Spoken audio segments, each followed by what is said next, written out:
is very, very important for fast-paced business that we are in today.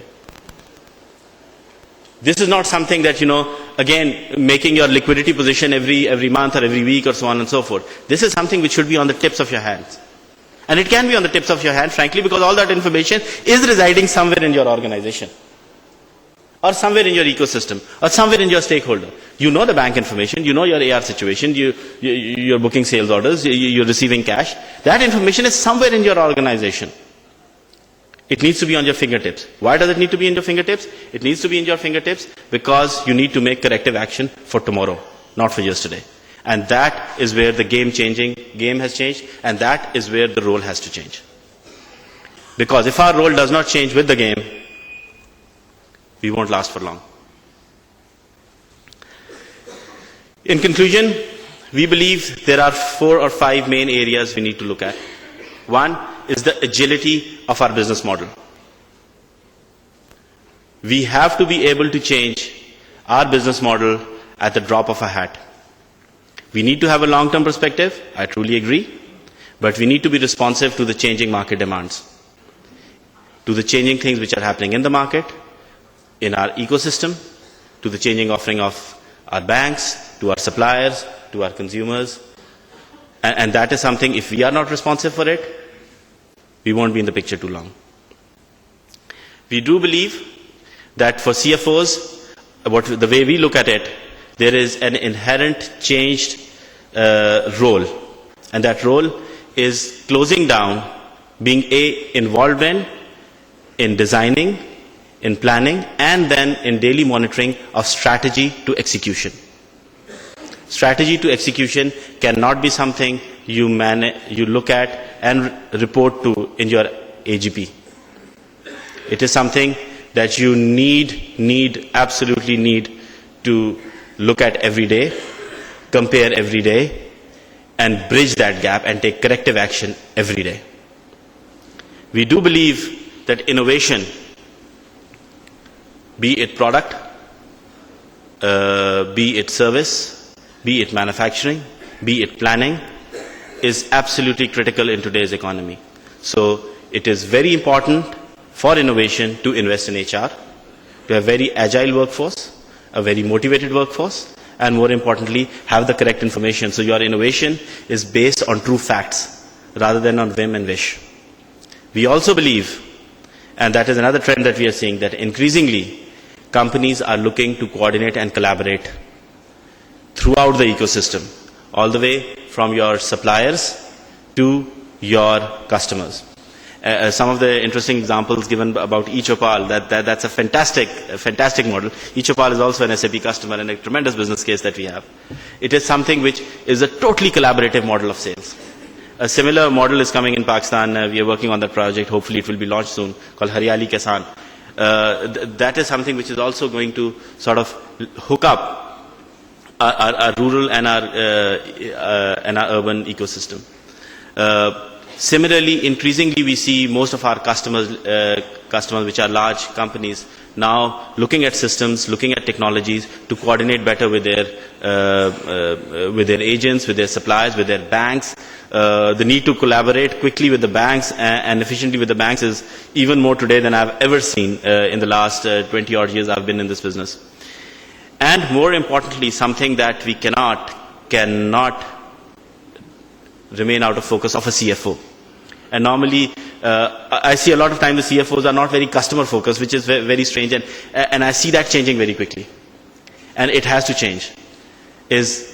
CFOs have to be part in designing and having products and services which increase the aggregate customer value. It is no longer the value for your particular product, but the overall experience of your value. And our customers are not just the people who pay us money, they're the entire stakeholder community that we have. With this, some of our customers who are actually doing it in Pakistan, which represent some of the biggest companies. Thank you very much. I think I was ahead of time, if not earlier. So great. Thank you very much, everyone. So if you have any questions, I'll be more than happy to answer now or later. Thank you.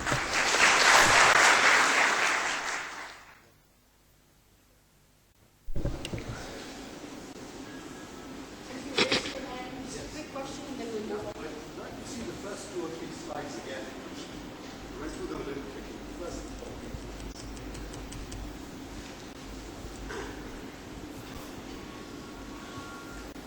This one?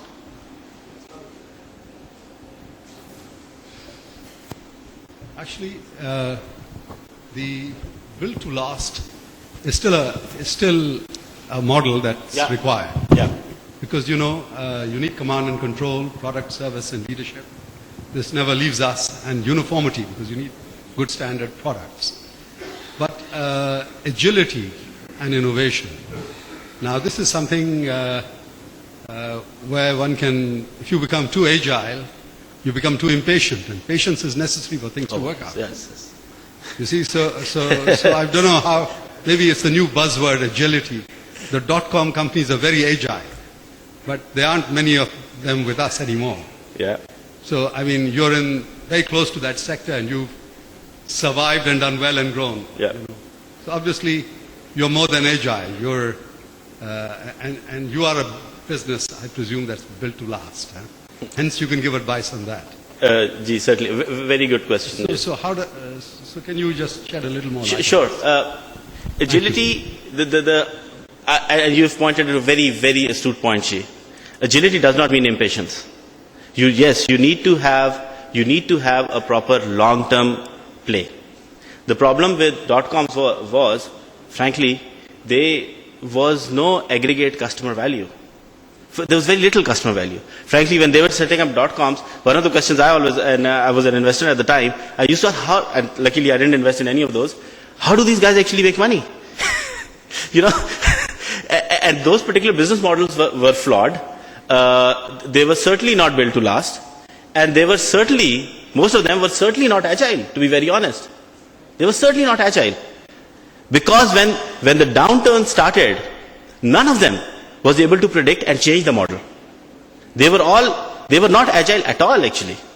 They were small companies, but agility does not mean that you have to be a small, lean operation. You can be a big company and very agile. And I think the strength of our company, which has, over the last 40 years, other companies have come and gone and all that, and we've had our hits and all that, but we've survived as SAP, is because of our agility and innovation. And it is amazing how a company which is, a big giant can so quickly steer the way.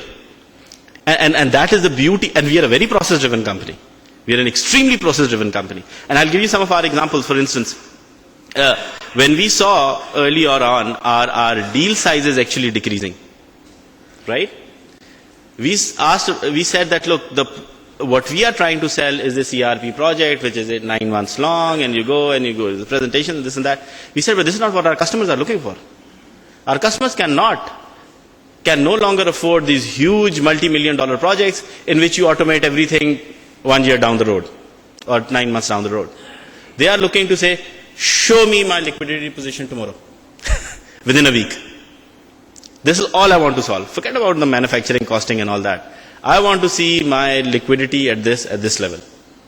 And they designed the products, came up with products very quickly, which solved that particular problem. So it was almost what we call a problem-based sale. We actually had a campaign around it. That don't solve the entire ERP, solve the problem that you need to solve. And that is the agility. And dot-coms, the problem with dot-coms was they had a fantastic product, but they were not agile. When they saw the market is not coming in and they are not doing very well, they kept on going in the same direction, which landed them where, they were expected to land. Thank you. Ji, one thing you mentioned about the not reading the balance sheet. Please appreciate that we as a CFO cannot leave this role. And as Yakub said that our board members do not appreciate, they do not read. So as a CFO, it's our duty to teach them, guide them, because for decision making, you cannot ignore balance sheet. It's a key item. So I can talk on this matter for 2 hours, but... Obviously, balance sheet, P&L, there are statutory requirements to have those. What I want to say, if your board members do not understand, as a CFO, it is our duty to explain them, because they have to appreciate the capital structure of the companies,